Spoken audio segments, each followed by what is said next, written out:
Sitting here with Nozibele Qamngana-Mayaba, our guest today for Girl Let's Talk. Nozi, you said the song is significant for you. Why? Yes, because it's a song that we used when we announced our pregnancy 2 years ago. Oh my goodness. And that little, he's almost 2. But also, isn't that also a testament that ubomi really abumanga? Exactly. That's why we chose it. That's why we chose it, that we are now entering into a new phase in our lives. Yeah. And we just can't wait. Wow. We need to talk about when you felt like ubomi bumile, that life stood still. Yeah. The day where it's a work wellness event, ne? Mm. And you know, Kalok, work wellness days, there's lots of freebies. A certain somebody was like, I just want a free first aid kit, child. Yes. I don't want to do none of these things. Yes. I don't want to know if I'm well or not. I just want my first aid. Yes. So then sisters decide, okay, I'm going to go and do the HIV test. Yeah. NZ test. Yeah. 2 tests come out. Yes. Eating positive. You're like, excuse me? No. Oh, what's happening? No. Definitely a mistake. What's happening? I'm sure it's a mistake, and I have to be that one person where it was a mistake. A false positive. Right? And just before I go in there, I need to mention the fact that also I didn't want to go because Kukozan does a BMI. And I feel that those BMI things are not applicable to people of color. Also, just Africans in general. We have bone density. Thank you. Maybe I'm not fat. Maybe it's the bones.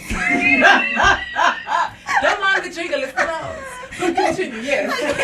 So, honestly, I was like, I don't want to. Anyone tell me I'm obese or I'm overweight. Like, please leave me alone. But eventually, I went. The nurse confirmed the 2 tests that they came out positive.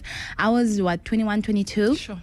It was the most, to date, it's the most difficult thing that I think I've ever had to go through. And I've given birth. Okay. Sure. So, it was really tough. I cannot even put it into words. I tried in Wadin. It was tough. I was alone because obviously I told my mom and the rest of the family like 6 years later. So for that 6 years, I was navigating that journey alone, and it was the hardest.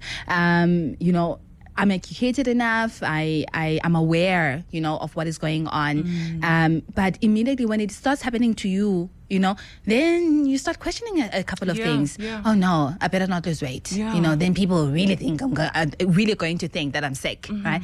And how am I going to navigate this journey? Am I going to start pills immediately? So and it was hard. It was hard, and I don't want to romanticize the journey because obviously now.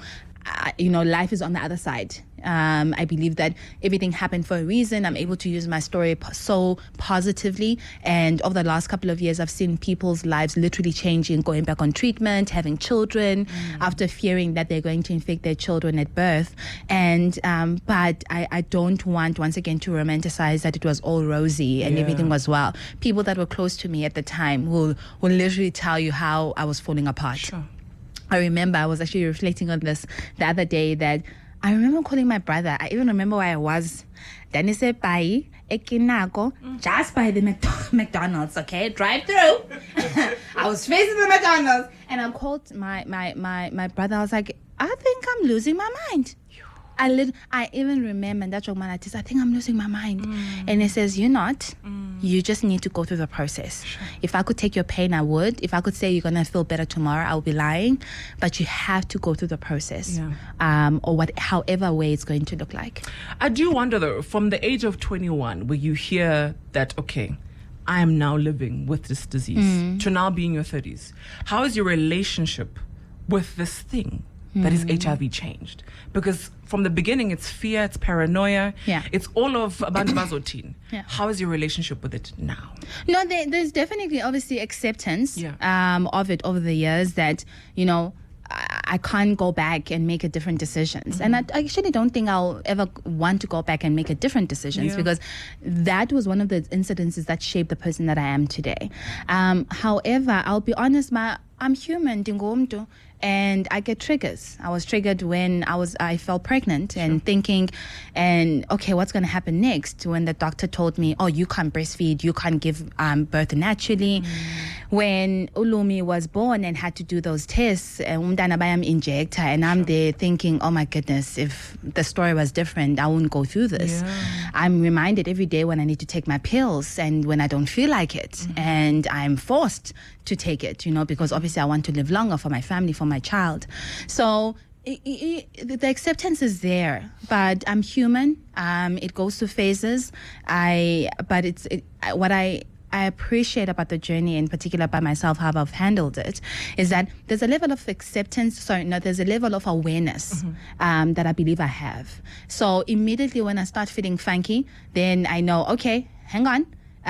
Is there a need for you to isolate a bit? Then you should do that so that you are able to acknowledge where you are.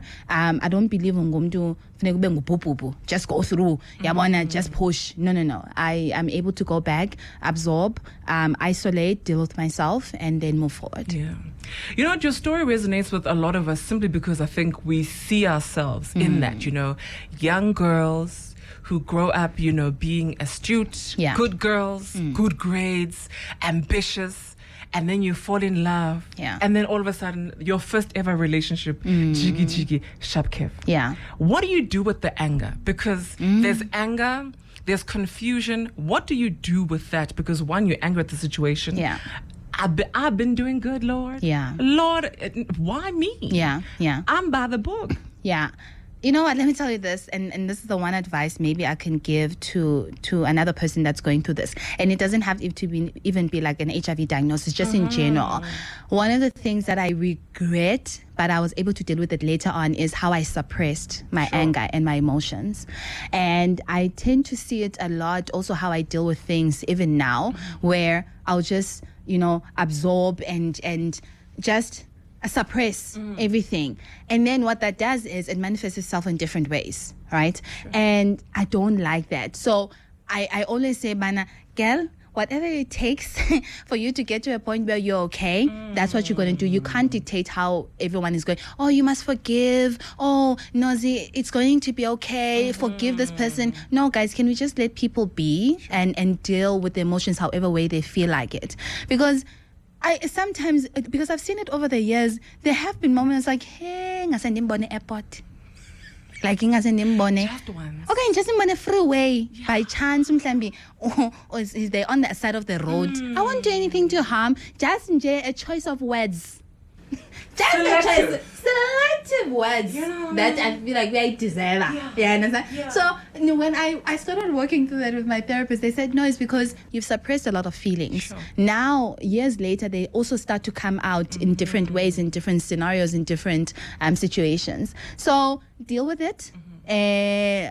Don't. Forgive easily. Guys, I was up, forgive. But can we just deal where we are now as a belief? You did mention that it took you 6 years to actually disclose your status.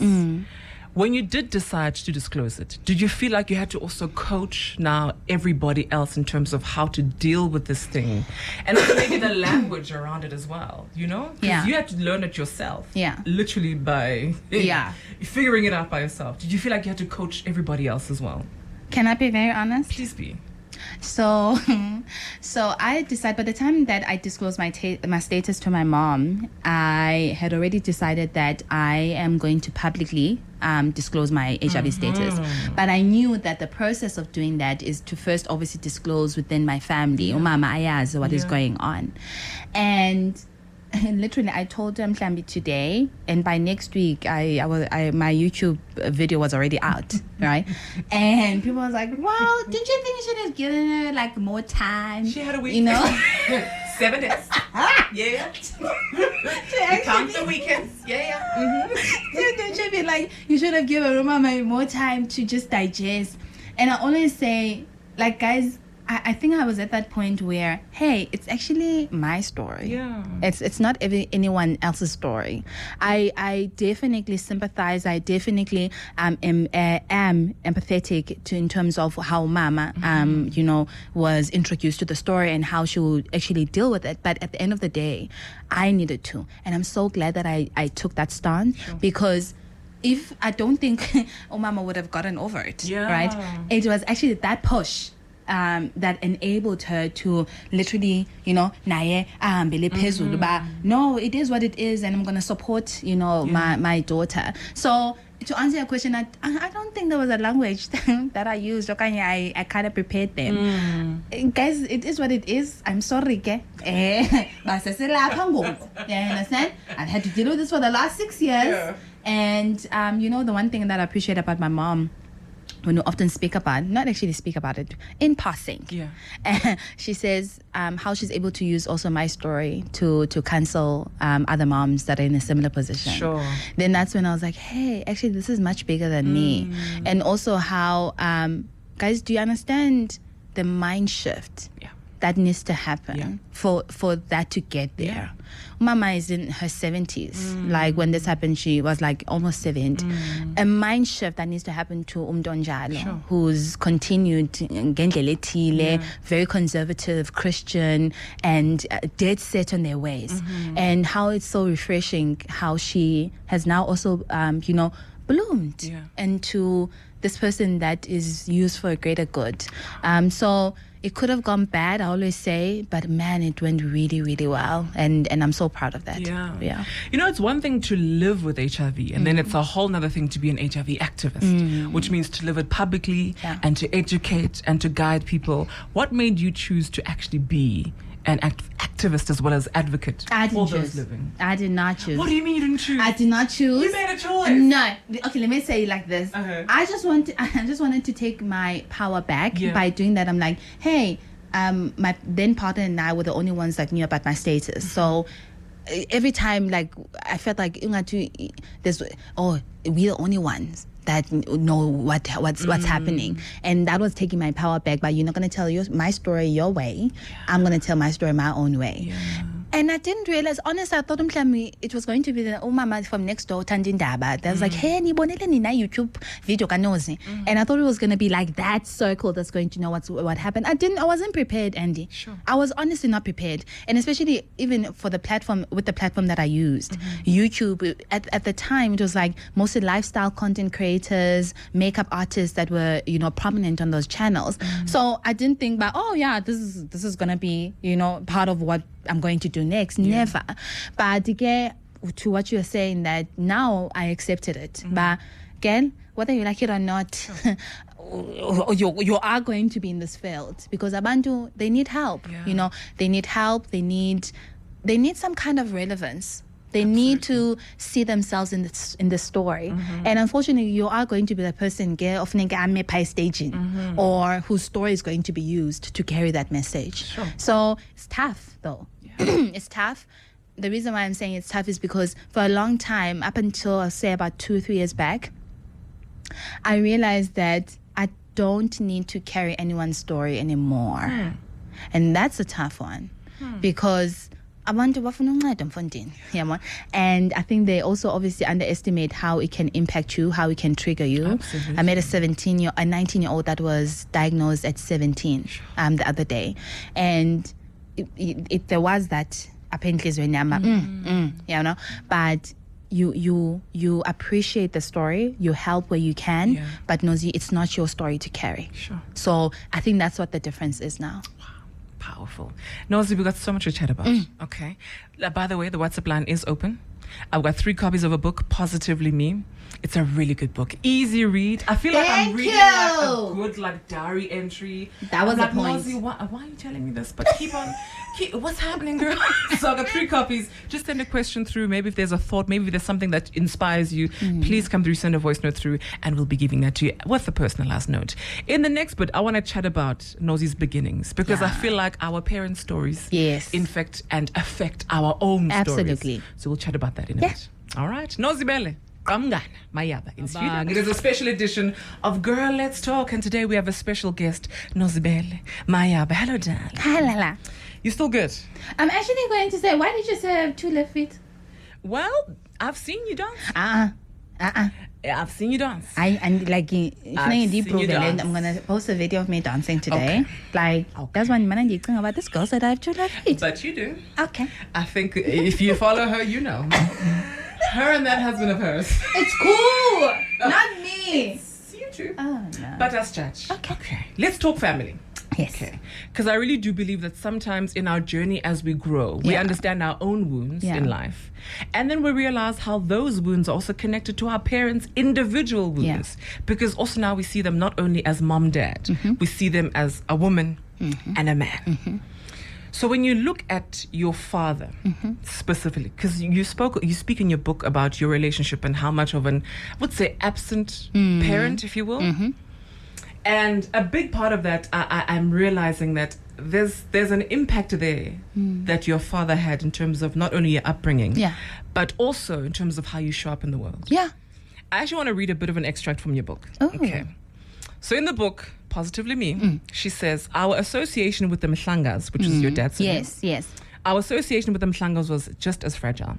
Even though our father could have done things traditionally by paying ilobola for us to be acknowledged as his children, he did nothing of the sort. My dad never claimed me and never claimed us.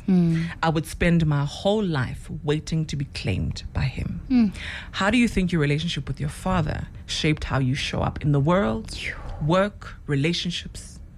How do you think? I yearned my father's validation. Sure. So when a child that young already yearns their father's validation, they spend most of the rest of their lives yearning some kind of validation anywhere that they can get it. Yeah.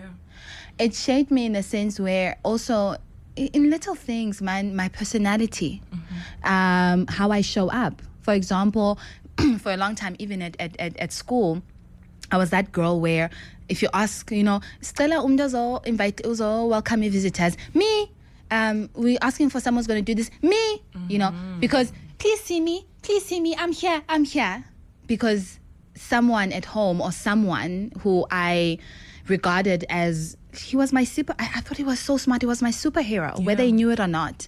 So it shaped like how I walked into a room and I wanted people to realize that I was there.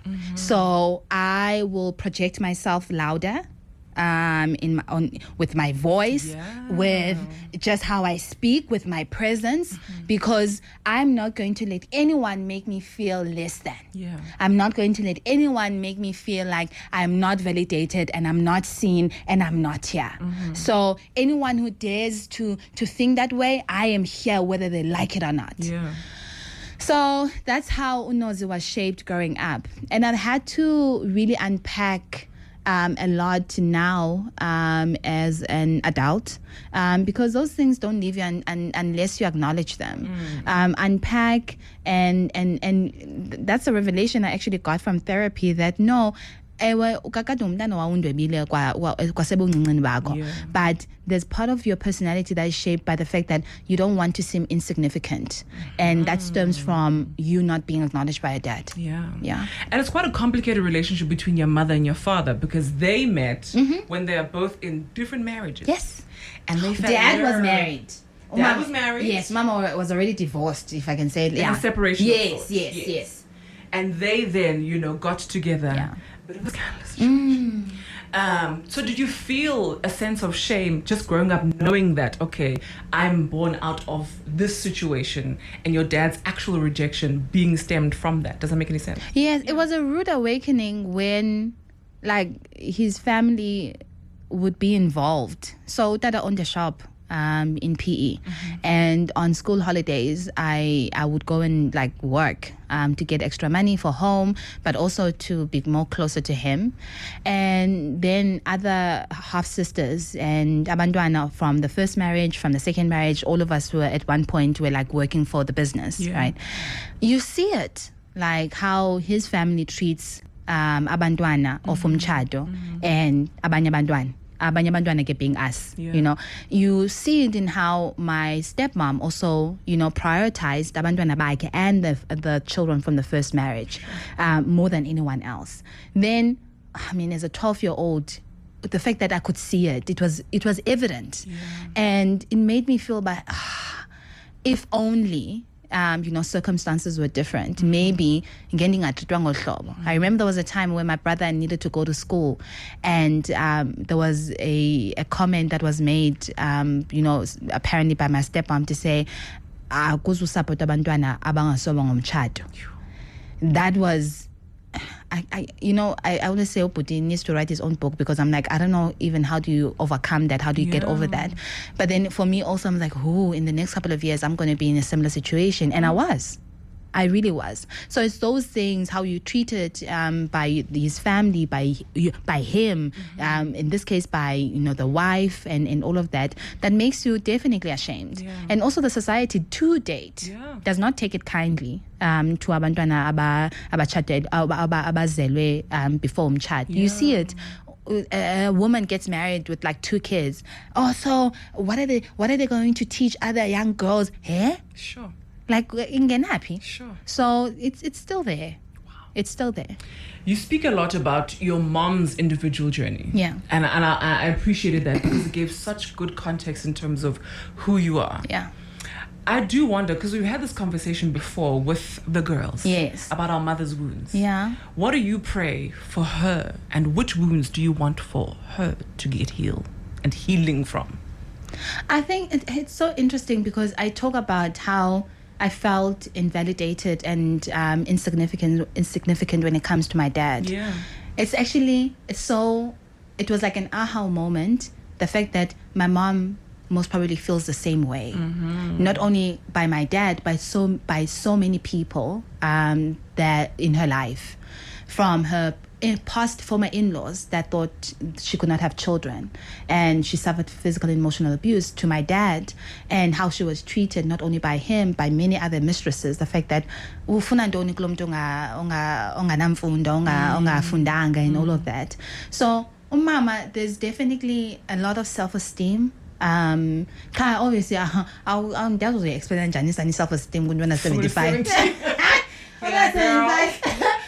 There's definitely a lot of self-esteem issues. You see it in the little things. Sure. Even her, how she's gonna kill me for this. How she wants to show up, even at church settings. It's those little things, yes.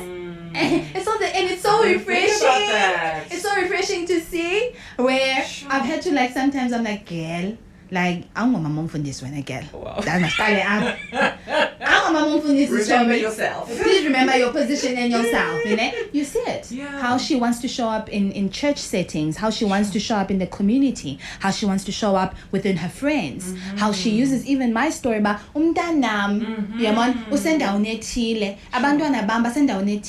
you start to unpack that, no, it's a woman that's had to fight for her position in life. Absolutely. And those are the things, and I'll be honest, and where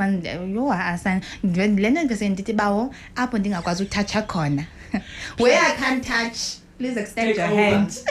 But it's so serendipitous in that your mom's journey is quite similar to yours, right? Because you all are both seeking a validation, to be seen, and to not just to be seen visually, but to be seen and acknowledged. And the thing is, and this is me being vulnerable. That's why a part of me, because one would say, then if it's is similar, then I'm sure there's understanding between the two of you. That's when it's there's no understanding. It's always the opposite way. It's actually always the opposite way. Because I think actually, now that I think about it, it's one the other person trying to make the other feel no, my story is more important. No, mine is more important. This is how you made me feel. And it's no, but your father made me feel this way. Sure. Right? And there's a part of me that actually is scared of having a girl child, because I don't want a child that's going to have to heal from me. I'm so scared. Sure. Obviously, but there's a level of awareness that I have that this could happen. But you know how it goes. You need deep into motherhood, into your own parenting journey. I'm scared. Yeah. I'm dead scared. But the difference is, you're not doing it alone. Yes, true. And you're also doing the work. Yes, and You've taken healing into your own hands, Yeah. and you are aware of what it is that you're doing. Your mom didn't have the awareness, nor had the time to be aware. Yeah. Because she was busy. Yes. She had to take care of them kids. Please. So you have the luxury, if you will, Yeah. of not only time, awareness, as well as just having resources. Yeah, So true. you can do better. True. Okay. What a question here from Mrs. M. Yes. Take a listen. I just wanted to find out, how are your in-laws taking this whole thing of your status? Are they not looking at you some type of way, or bafundisekile, like asilile genge yakudala understand this onkelism? It's a good question. Thank you for that. I actually think it's cool that set the tone for that conversation. Because I even remember, I was like, hey, so I'm gonna come out with the story. Should we sit them down? And he's like, nah. Do you feel strong that you need to come out? I'll support you in that. Let's go. Right. There was never a formal meeting by, hey, unozi, kwatingatin. There was none of that. And I think it set the tone of how I will be treated by my in-laws to date. Yeah. I mean, we are 6 years in, and I don't remember even one single incident where the status was used against me, was a topic of conversation. Yeah. Guys, I'm not, like, honestly, never, not even once. Even in the height of where I'm like, hey, Andy, we recently buried my mom-in-law. That was hard, right? Even in the height of all that emotion, there was never a point by, hi, come up my coat.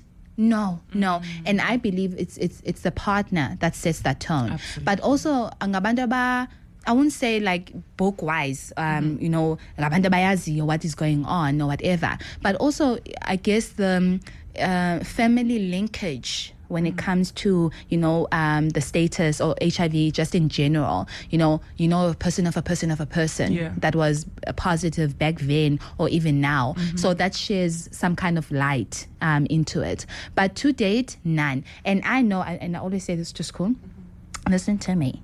If there's any point in our marriage where someone uses the status against me, then I know it's because of you. Ooh. I will know definitely. It's because of you, and because but like he wouldn't, like, he's that protective. Yeah. He's that protective. We're not gonna do this. It's not even like, but how is it going to be a topic of conversation? So I always say, when people ask me that question, but hey, I'm positive, I'm not sure how my in-laws are going to take this, the partner sets the tone. Absolutely. The partner sets the tone. Amen. Another question from Lerato. Oh, there's a lot I could say about her. But my question is based on dating, when you're HIV positive, because I think for me that's a big trigger, having to open up and being vulnerable about, my status to someone else who might not last in the relationships. What advice would she give in terms of dating when you meet somebody and having to disclose your status? Okay, over to you. So the thing about disclosure, I say, is when I'm disclosing to you and Dibana, hey, I'm HIV positive and so forth, I'm not doing for you, Lavi. Ne? I'm doing it for me. So that's the one thing that we need to set. Yeah. I'm not doing you a favor. Yeah. Once again, it's going to set the standard in which how you're going to treat me in this relationship. Because I think the one mistake that we often do is that by disclosing, girl. So when I disclosed my status to school back in 2016, it was like a couple of weeks after we had known each other, we started dating, and even in the manner that I did, I was not asking for his permission. I was not. Or feeling sorry for I was yourself. not feeling sorry for myself. I had already been in the journey myself of healing. That honestly, even if school had rejected me, I would have still been okay. Yeah. Right? Yeah. So I think that's the number one advice that I may give to them. You own your story. You're telling the person so that you may be able to better protect both of you, and take initiatives on both sides. But the one thing that you're not going to do is be apologetic about the story or feel less than. Yeah. If you do that, Lavi, you will always be apologetic. Oh, sorry. And they will use it against you as well. So I think there's a level of awareness, and there's a level of emotional intelligence that's also definitely required from the other person to see it that way. So yeah, be in a position where you can feel comfortable in disclosing to that person. If you don't, then you're not ready. Dim feel. Also, it might not be the person. But Ankola. We have different situations. Anyway, we're going to continue our conversation with Nozi in a bit, and we're going to chat love. Yes! Motherhood, because it gets good. Hey. We've got Nozibele Qamngana-Mayaba in studio. She's a mom, activist. She's an incredible person, content creator. She's really, really amazing, and we're chatting about her story today. I want to chat about the love chapter. This is why I played this song. Yes. Because it really speaks of love, and the love that you and your husband have, and that the fact that you guys even decided to share that love with us. I believe that each relationship illuminates things within us and also forces us to work on things within ourselves. What insecurities, maybe things did your relationship with school force you to deal with? Well, when I was growing up, one of the things that my mom always said to me is, I hope that you get married to someone who is much older and who's going to tame you. Ne? Sure. Because kaloko yanibona mos overly the top personality, you know what? And let's go right, no, let's want to go left. You know, let's move forward. I left something at the back. And so for a long time, I was afraid that, oh, please, I don't want to marry someone who's going to tell me, oh, no, you need to shut up now. Don't do this, don't do that. And that's one person in school that literally has brought the best out of me by just letting me be, by just letting me fly. And that, I think that's the greatest gift that you can ever give to someone. Sure. Just let them fly, just let them go and see how they're going to just prosper and blossom to the best version of themselves. I think that's the most beautiful thing about our love, and that has also actually taught me as well to give that to him. Wow. As well. Wow. So it's like, it's a give and take. It's a give and take. And I'm really honestly blessed. Sure. We've got Malefani on the line. Hello, Malefani. Hello, this is Andy Njali. You have a question for her? Yes. Nozi, I won't be long because this question is fairly less. If you're living with HIV, then you get this rejection, constant rejection. You know, people, they reject you. You should have decided, no, you know what, let me just be single. Let me be single. How do you navigate around those emotions, you know? Because it really hurts. It really hurts. And it's killing you inside, but you end up not trusting anyone. Yeah. So how do you navigate around those emotions? Thank you so much for that question. Thank you so much. I may not have experienced rejection directly, as in a partner rejecting me, but I've seen how discrimination can get to you. You know, stigma. As much as my story was well received by a lot of people, but you get like nasty comments, you know, but hey, I HIV, I funny neka Johnson. Wow. Or she's too pretty. She's lying. She infected the husband. They're lying that the husband is HIV negative. Those things, you know.